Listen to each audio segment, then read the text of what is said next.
Hello, welcome to our Learn with Lo episode of the week. If you're new here, I'm Lauren, the face behind the lowdown, and we do these Monday Learn with Lo sessions every Monday at 12 noon, and it's our opportunity to kind of dig into a little bit more long form video where I get to take some of the most pertinent conversations that I'm having with clients behind the scenes, bring them to you guys front and center, and a little bit more than just like a 30-second reel, right? And like some of those short version clips. So this is my version of us being able to do some more long form content and deeper discussion on topics that are relevant and important for you guys. So welcome to the lowdown. If you're new here, I've been welcoming lots of new faces as of recently to the platform, which I absolutely love.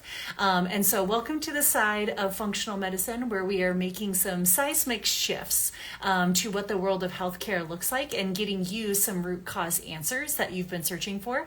And no longer treating us as just this spot treatment system that really doesn't work for anybody, right? And getting frustrated by maybe even some of the more conventional or traditional medicine routes that you've kind of struggled with, right? So here at the Lowdown, we really prioritize root cause medicine, root cause care, which means that we're going to be diving into all things health and healing, right? I am a very big, passionate provider that everybody has their own self-healing success story inside of them. They just need to know how to access it, right? Through tools like customized nutrition protocols, all the way to gut microbiome restoration. We're going to be looking at lifestyle. We're going to be looking at mind-body medicine, really looking at all of those tools and tricks outside of traditional pharmaceutical care that allow us to really source our own healing. So welcome. And if you've been with us the last few weeks, we've really gotten to take this journey of defining what is and what is not functional medicine. I got lots of great questions of individuals reaching out for different consults or even just curiously asking about okay, if you don't use pharmaceutical medicine, like what do you use? I'm like, that is a great question. And that is helpful to help people understand what is functional medicine, what type of testing and protocols should be offered to you, what type of ongoing support and education should be offered to you, what type of order of operations and treatment modalities should we be talking about, right? So we've gotten a chance over the last few weeks to really dive into this what is and what is not functional medicine series, which leads me down a road to be able to really talk about the different things in this field that I feel like are important and things that I feel like you guys as patients should be looking for in a provider, and also understanding where some people are different. Everybody has different niches and different specialties in this field as well too. So again, if you've been with us, you kind of got to peel back some of these layers when we ask the question, like, what is functional medicine? I want you to feel educated. I want you to feel empowered to really find the right practitioner for you, especially in today's growing list of different options out there, right? So in case you missed it, feel free to go back to the last 2 weeks episodes where we had some pretty honest conversations about what I feel like at the Lowdown this term functional medicine means, right? I feel like you should be able to ask questions of your practitioner, like what type of testing practices and options do you offer? What type of interpretations of these tests do you expect to use and see? What type of reference ranges are you using? What type of treatment modalities do you feel most aligned with? What type of expectations and ongoing support do you offer, right? I see so often where individuals are really coming in looking for what they call maybe a more I see this on like Facebook posts all the time. And I know, like I said, it's well-meaning, but sometimes it kind of doesn't get them to the right resources, right? When I see so many individuals, they'll post on different forums, they'll post on Facebook, and they'll say they're looking for a more natural-minded provider, right? They might use some of those words like more holistic or more natural-minded, someone that doesn't push pharmaceutical products, and they run more in-depth testing, and they'll spend time with me, and they're looking at my health history, and they're listening to my concerns and my symptoms, and they're interested in helping me get to the root cause, right? What type of providers are out there? But oh yeah, I also need them to be like in network with this insurance, and therefore you're going to like dwindle yourself down, right? And I just want people to understand, like in the worlds of offering different healthcare options out there, if you keep going to the same practitioners who have the same toolbox at their disposal, you're probably going to get the same recommendations, right? And that for a lot of people can get really, really frustrating when they feel like they go from provider to provider and they're like, I don't get it. I just keep getting like the same dismissal of my symptoms, or I keep getting the same birth control thrown at me, or the same anti-anxiety medication, or the same stool softener and laxative, or the same whatever it is. They think that they're going to find it within the same field, and that's just, like I said, real talk. It's not true, right? And so a lot of times we keep going to the same providers that offer the same tools at their disposal, right? Like, AKA, if you're like looking for a natural minded provider, but all they offer are the same labs that are covered by insurance, they offer the same pharmaceuticals that are covered by insurance, and they offer the same referrals to the same people that are within their same network, right? I'm like, of course, that's like the definition of insanity, of thinking that we're going to get something different when we're operating within the same network. It's like, no, those are the tools that are at their disposal. They're there to help individuals through those more crisis situations where that's what they want, that's what they're looking for. But if you're wanting something different, then you're going to have to go outside the box a little bit, right? You're going to have to look outside of what you've already tried before, right? And that's where I want to kind of build that into a segue to today, because I want us to be able to take that information, understand that today we're going to really understand this deep dive into an area that is so apparent when it comes to, like I said, kind of like trying the same things that you've tried 1,000,001 times and expecting different results, like shopping for the same provider within the same referral networks and like expecting a different result. It's like, no, you're probably going to have to go like outside of that referral network. You're going to have to think outside of the insurance-based model. You're going to have to think outside of more of the pharmaceutical-based model if that's what you're looking for, if you're wanting something different. Otherwise, you're just going to probably keep getting the same result, right? And so last week, that really took us into a conversation where a lot of individuals come to me and they express the frustration around feeling like they're doing a lot of the right things because they've gotten so much great advice from a lot of these different providers that they've went to. And they feel like they're implementing all of those things that they've gotten from other providers, but they're not seeing the return on investment, right? And that's what I call individuals that are maybe doing some of the right things, but out of the right order of operations, because that didn't take into account the holistic picture, right? So last week we got to really talk about what is that right order of operations? How do we align people to their hormone hierarchy? And if you were privy to that conversation, or you go back and listen to that conversation, you'll understand that the foundation of that hormone hierarchy, the foundation of order of operations, is going to go back to our relationship with food, right?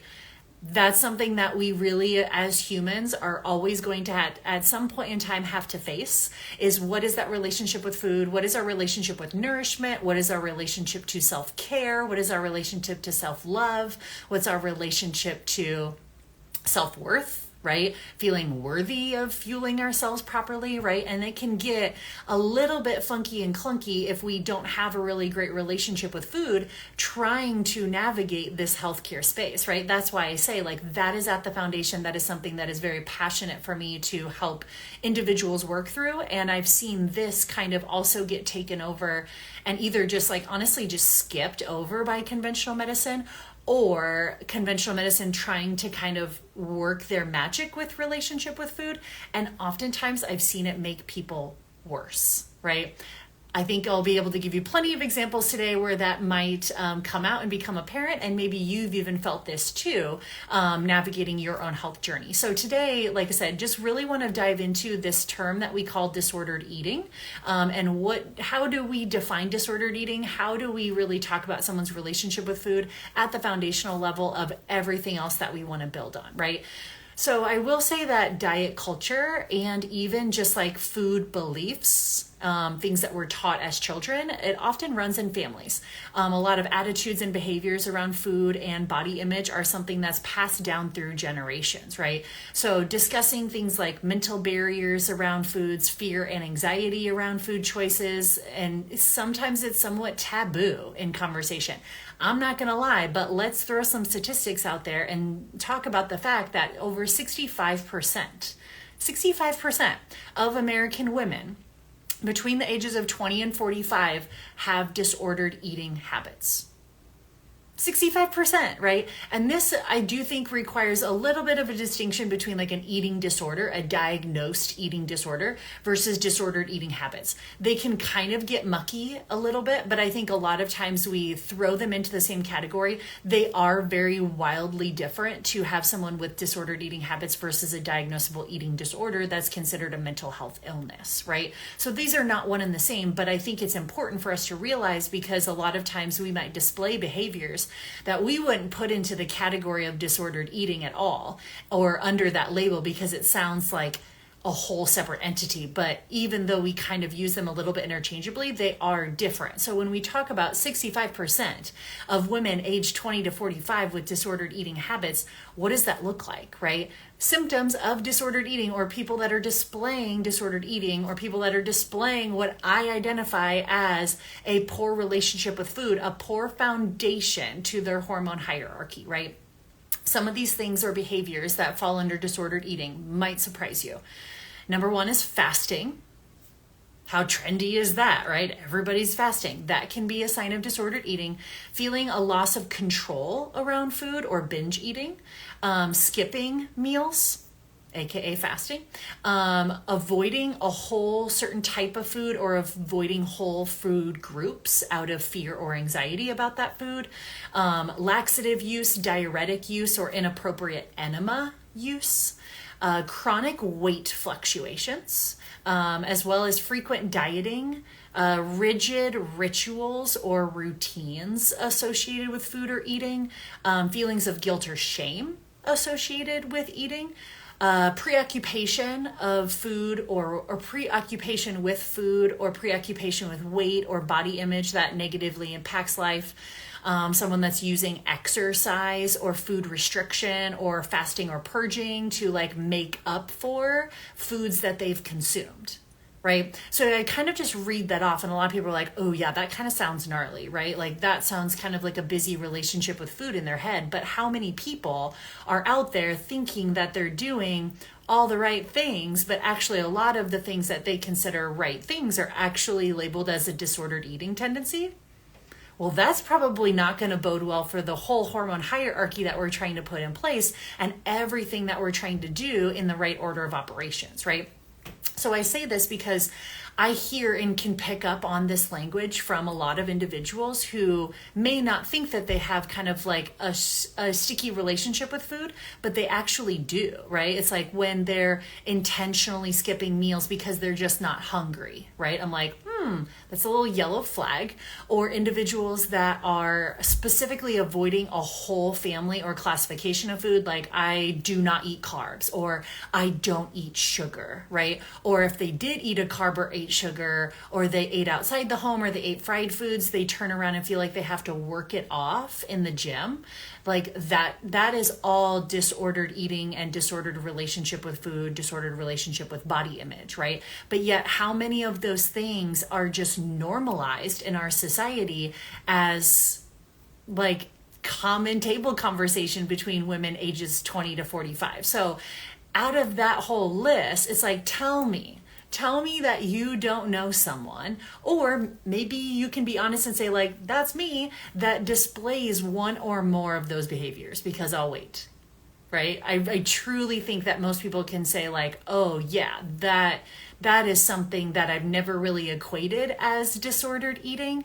But now that you say it out loud, like all of those things that I've learned, all of those food rules that I've picked up in my past, or things that I grew up with as a child, like those absolutely impact our relationship with food. So I would say some of the common ones would be growing up in a family of like other women that were always talking about weight, always talking about body image, or growing up around a family of individuals that refer to somebody, you guys know these women too, where they refer to someone as a status because of their weight, like, oh, she's beautiful because she's thin, right? Or like in the opposite, like, oh, she's really let herself go, is like a way to talk about like somebody that's gained weight, right? And how much we use that. Or growing up in a household where the mom was like, I say mom because a lot of it can be dad too. Parental figures were chronically dieting, and maybe they didn't eat with the family because they were on their specific diet. So they might eat a meal that's different than what the family ate. All of these things tend to play and can cause some struggles, right, in the future. So how are we supposed to start with this food forward foundation and this hormone hierarchy if we have a really rocky relationship with food? And that's where I want to come in today, and let's spend a bulk of our time really allowing me to introduce you to what I call the lowdown method to approaching disordered eating habits, right? This is something that I don't just gloss over, I don't just skip over, we don't just laugh it off. I'm like, this is something that we absolutely have to address because there's some subconscious beliefs in there. There's some subconscious truths that we have come to understand as kids that we took into our teens, that we take into our adulthood, and we're constantly building on those subconscious beliefs based off of different influences and different experiences. And if we don't learn to kind of like challenge those and rewrite those, it's going to be very difficult for us to continue to see success, especially if we have downstream hormonal issues, or we have gut issues, we have thyroid issues, we have toxin burden issues, we have extreme fatigue, we have anxiety. I'm like, girl, like we got to discuss and start to approach our relationship with food before we can really talk about a lot of those things. That's what I meant last week when I was talking about people and practitioners and providers doing some of the right things, but in the wrong order of operations. Like, to me, like this has to be like number one, we need to start working on it. I'm not saying it's an overnight fix, but this needs to be something that is definitely part of the foundational treatment plan.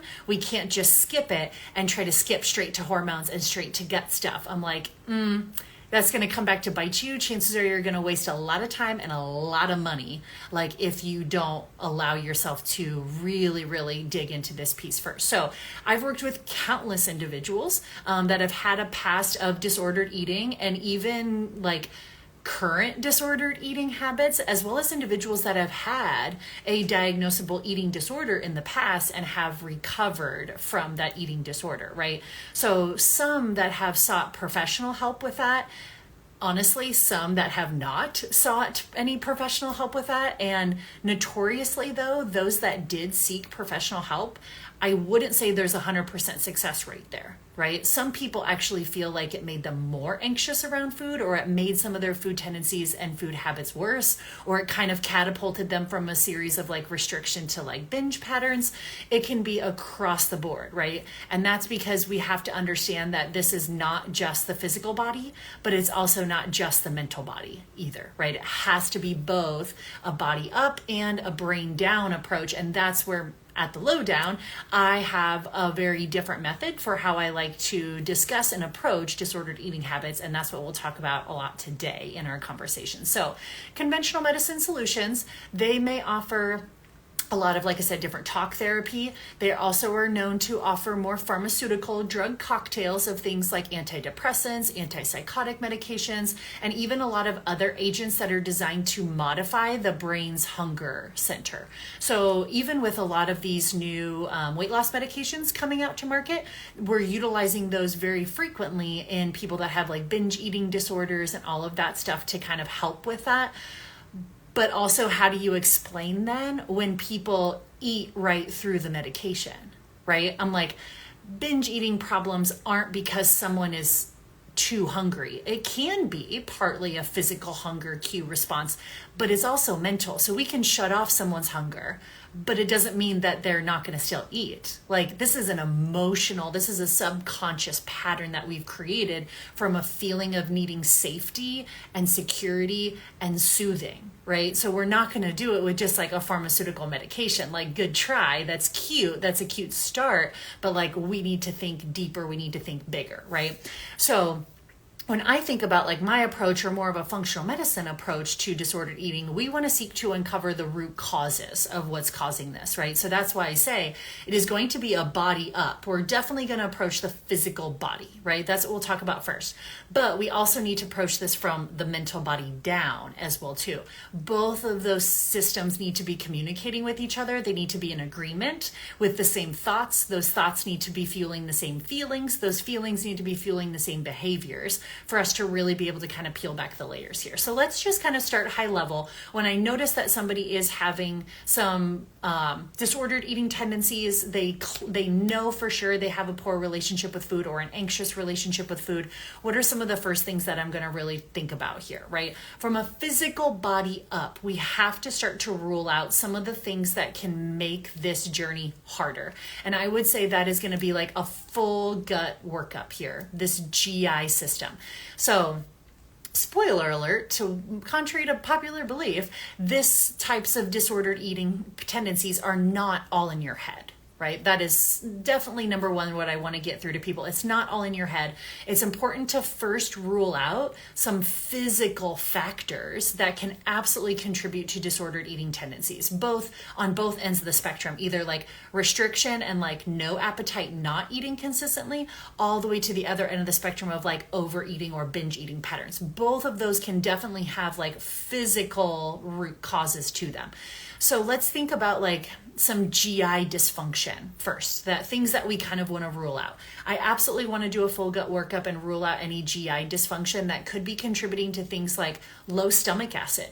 Low stomach acid definitely can present as more of your picky eater or somebody that has a lot of food aversions, and you kind of think they're doing it from more of a mental place, but really they have a lot of food aversions or they're picky about their food because of low stomach acid. So for example, one of the common ones that I see is individuals that for some reason in way, shape, or form, they slowly find themselves into like the vegan vegetarian land, right? Some people do that purely based off of moral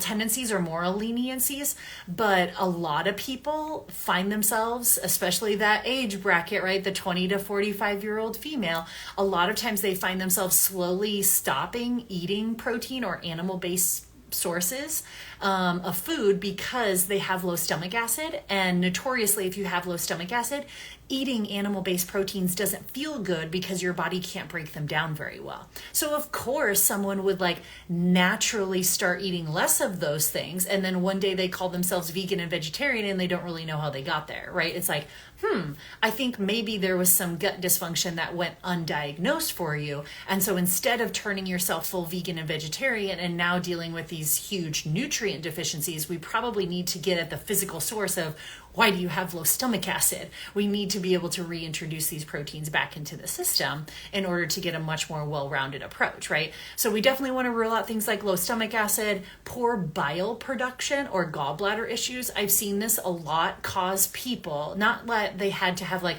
a gallbladder attack or gallbladder stones and have their gallbladder removed.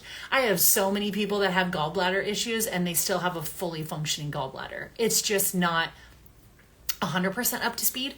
And so because of that, a lot of people find themselves like naturally feeling better on a very low fat diet. They don't realize they're doing it. They just start to build this relationship between like that food feels good, that food doesn't feel good. And slowly over time, they start to avoid eating any sort of fats, even healthy fats. And they eat very low fat diet because they notice like excessive bloating, excessive bathroom emergencies, and a lot of discomfort from some more of those like high fat meals. So I've seen that before too, where individuals will come in and they have like they've been tracking their macros and they eat like no fats at all. And a lot of it is because they actually have some gallbladder issues. Then fats just don't feel good. So they've naturally pushed them out. I'm like, well, that's not the solution. The solution is to fix why the fats don't feel good.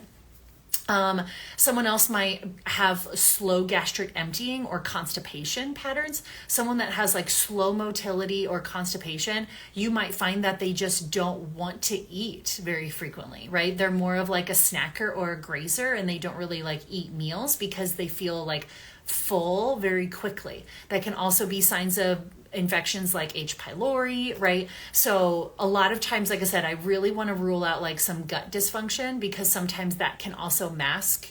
And it's like, is this coming from like a mental anxiety around food, or is there a physical piece to the puzzle here that's also contributing to some of the disordered eating habits? Other things that we kind of rule out, not just GI dysfunction, but also like microbiome imbalances can also lead to a lot of disordered eating habits too, or like disordered eating tendencies, and we don't even really know where we picked it up at, right? So the presence of certain gut bacteria like H. pylori can cause nausea, vomiting, loss of appetite, right? So that could very easily get masked as like a disordered eating tendency, or like small intestinal bacterial overgrowth or small intestinal fungal overgrowth. Bloating, even when someone eats like healthy foods, that's a very common sign of like a SIBO or a SIFO. And so I see that a lot of times with individuals too. They end up with a really clunky relationship with food because no matter what they eat, it feels bad.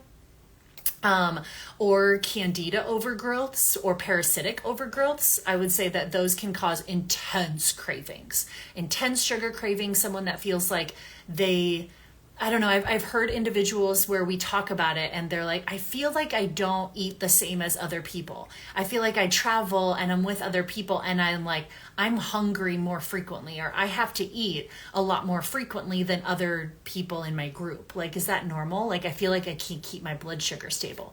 Or someone that feels like they have a lot of like binge eating tendencies or feeling like out of control around food. Always want to rule out bacterial or microbiome imbalances there too. When it gets really severe from an immune perspective, we can get something called loss of oral tolerance. Loss of oral tolerance is really just a fancy way of saying that someone has a long list of accumulated food sensitivities, and that's due to immune dysregulation and a leaky gut, right? So there's like physical reasons why this person is avoiding all of these foods, and face to face, you might meet that person, you're like, ooh, yeah, they have some like weird relationship with food, and it may not be like a mental anxiety or aversion piece. It might not be a learned thing from like childhood experiences, but because they're dealing with a lot of physical issues, it's manifesting as some of those more mental issues as well too. So I have so many different stories of individuals that I could share with you. I'll pick just a couple to share because I think that they're helpful. We'll call this gal Jay. Jay was meeting with me and she came to me like literally sensitive to everything. This woman's diet had dwindled down to like Kraft mac and cheese, kid you not, Kraft mac and cheese, and like a select few like kind of like casserole dishes, but she was 100% plant-based. She was eating mostly like your Beyond meats or like fake meats and things like that. Not because she didn't have a good understanding of like, oh yeah, Kraft mac and cheese probably isn't the most healthful option, but like she was reacting. She had like vomiting reactions, skin reactions, digestive reactions if she ate like grapes, cantaloupe, strawberries, chicken, beef, carrots, potatoes. Like, I kid you not, like everything had this woman in a whoosh. That is a perfect example of loss of oral tolerance, right? And if I didn't identify that and I'm like treating it more as what a conventional medicine would, they would gradually have her test some of those foods, thinking that it's more of a anxiety inducing response, right? Of like why she's eating the way that she's eating. And they're like, okay, our first week, our challenge is to try reintroducing carrots. Right. And she's like, no, this is like a visceral body response that I'm getting to these foods. It wasn't a matter of reintroducing carrots. It was a matter of calming her immune system and healing her leaky gut. Right. So it was like a much bigger issue. Now I'm really happy to report that Jay has worked all of those foods back in, and she is ecstatic at like how she's able to eat outside the home. She feels she can eat more socially now. She doesn't feel restricted and feel weird around people or like nervous every time she eats that she's going to get some huge response that's going to leave her in bed for a whole day. Right. I'm like, that's a body up response. Or plenty of situations where I've had individuals that have had, like I said, super intense sugar cravings, blood sugar dysregulation issues that nobody's been able to figure out. And we do a full gut workup and find that they have a really extensive yeast and fungal overgrowth. I'm like, there's so many different examples that I could share. So it can't just be a brain down. It also has to be a body up approach. Sometimes some of those gut imbalances can also lead to nutrient deficiencies that can also be contributing to some of this body up. Now, I will say it's kind of chicken or the egg, right? It's like, are some of the disordered eating habits leading to nutrient deficiencies, or are the nutrient deficiencies exacerbating some of the disordered eating? It doesn't matter really, but they both can be possible. So I will say that key nutrient deficiencies that I've seen contribute to disordered eating: low B vitamins, low vitamin D, especially when it comes to, like I said, like food aversions, food sensitivities, immune responses to foods, omega-3s, and low zinc. I will say low zinc and picky eaters, that's like sometimes a perfect correlation. So I've even seen this too, where individuals, like, we work on some of the gut microbiome imbalances, we work on some of the nutrient deficiencies, and all of a sudden their taste preferences change. They're like, I had a gal, her diet had kind of dwindled down to nothing, right? And she's like, I used to never like berries. Like, they tasted weird to me. And now, like, I love berries, right? A lot of it can be just nutrient deficiencies are also changing taste buds and taste receptors as well too. So that's a very real thing, right? So of course, like I said, we have to address the body up, whether there's some gut dysfunction, there's microbiome imbalances, there's nutrient deficiencies. These are very real things that can lead to disordered eating tendencies that I feel like the conventional medicine model does not touch at all with a 10-foot pole. All they kind of touch is more from the mental standpoint, which is very impactful. We absolutely need that.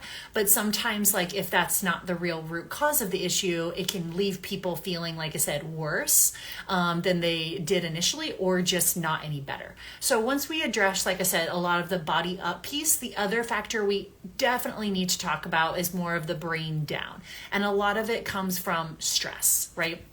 So factors such as like social stress, pre-existing mental health stress, trauma, all of that can play a role in disordered eating habits.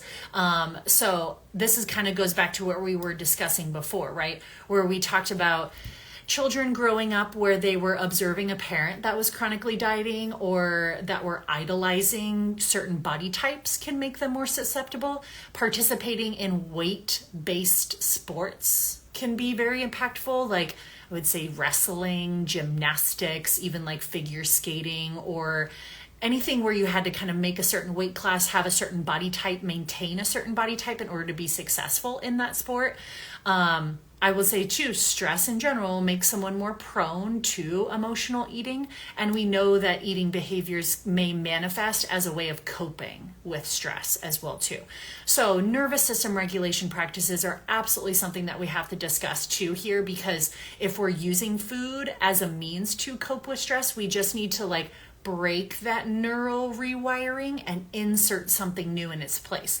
We're not a bad person for using food as a form of stress relief or as a form of therapy, right? It feels good. It elicits the dopamine receptors in our brain. We get that flood of neurotransmitters. We do it. We're human, right? Just like anybody else might use shopping or alcohol or porn or drugs, right? It's like, it's all the same response of people looking for maybe an unhealthy or unhelpful outlet for their stress. So it's like, oop, we just got taught kind of an inappropriate way to manage stress or cope with stress. So we want to identify when those mental stressors get triggered and how do we insert something different in its place that's more conducive to our overall goals. So this is where I work with individuals of a body that's chronically in fight or flight.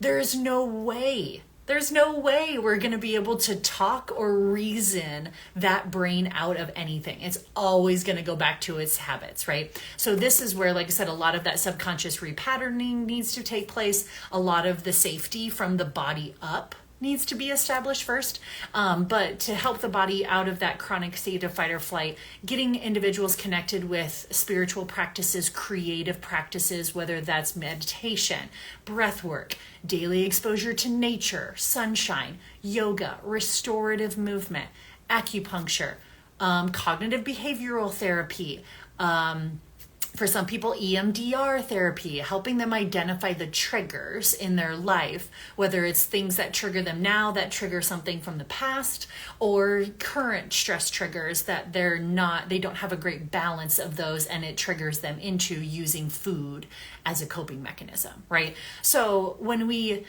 really think about this in general, whether it's body up, brain down, I will make a confident statement right here and right now and say that I have never had a patient successfully heal or reach their health goals without being willing to look at their relationship with food.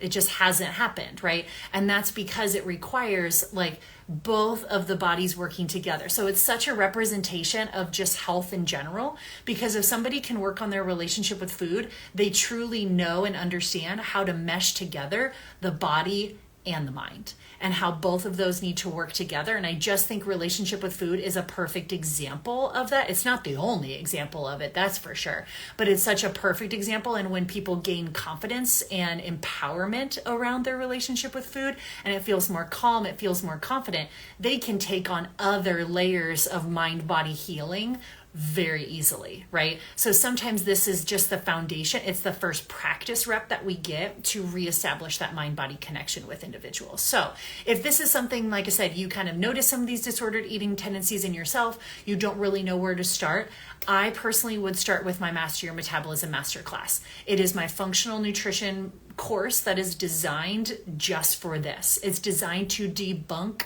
to poke holes, and to test some of those diet culture beliefs and some of those food rules that you either grew up with or things that you've experienced, and completely turn them on their head and let you know that there actually is a different truth out there. It's like, is that the only truth of what I've known and what I've believed to be true and what I grew up believing, what I've experienced? Is like, is that the only truth though? Or is there actually other truths that could exist that actually I want to believe and align more with my belief system? So my Master Your Metabolism Masterclass is a 6-week course that is designed to walk you through that exact process, body up, brain down, and start to work on that physical relationship with food.